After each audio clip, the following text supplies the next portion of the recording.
This week on the podcast, biggest surprises, biggest disappointments. Hey, what's up? Arden and Ben from At the Letters, brought to you by the all-new 2019 Ford Ranger. Surprises and disappointments this week on At the Letters, Ben. We'll start positive first, and it's probably just a lot easier to narrow down the surprises because there's so few of them on this team. What's been a pleasant surprise for you this season for the 2019 Toronto Blue Jays? I'd go with Trent Thornton. I think considering that going into the season, Thornton didn't have a guaranteed spot on this team, didn't have a guaranteed rotation spot.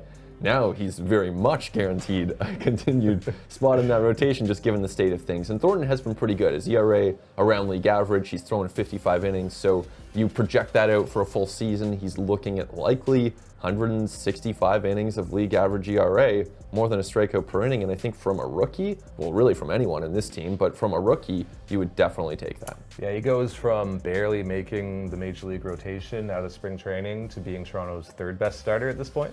Easily.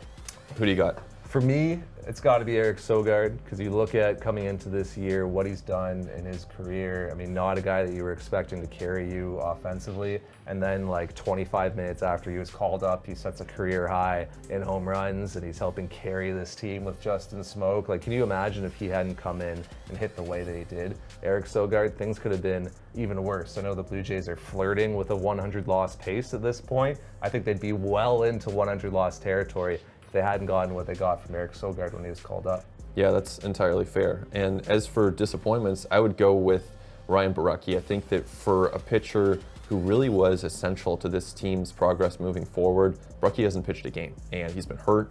Right now, if you project him ahead the next month, the Blue Jays hope that he'll be able to start a rehab process, but he hasn't begun that, hasn't started those rehab starts, so even then, you don't have a lot of certainty, and the Blue Jays need a lot of pitching. So Thornton, that's really good on the one hand, but Borucki hasn't delivered enough, so I would put that as my disappointment. As baseball gives, it also takes away. I'm going to go with Teoscar Hernandez for my biggest disappointment, because we knew that he wasn't going to be the greatest defensive outfielder in the world. You know, we knew we weren't looking at Andre Dawson out there, but you thought that the bat would sustain him, and you thought that it would carry him through, and we have not seen that from Teoscar Hernandez. Strikeouts way up, the walks haven't quite been there, and the power dropped off precipitously.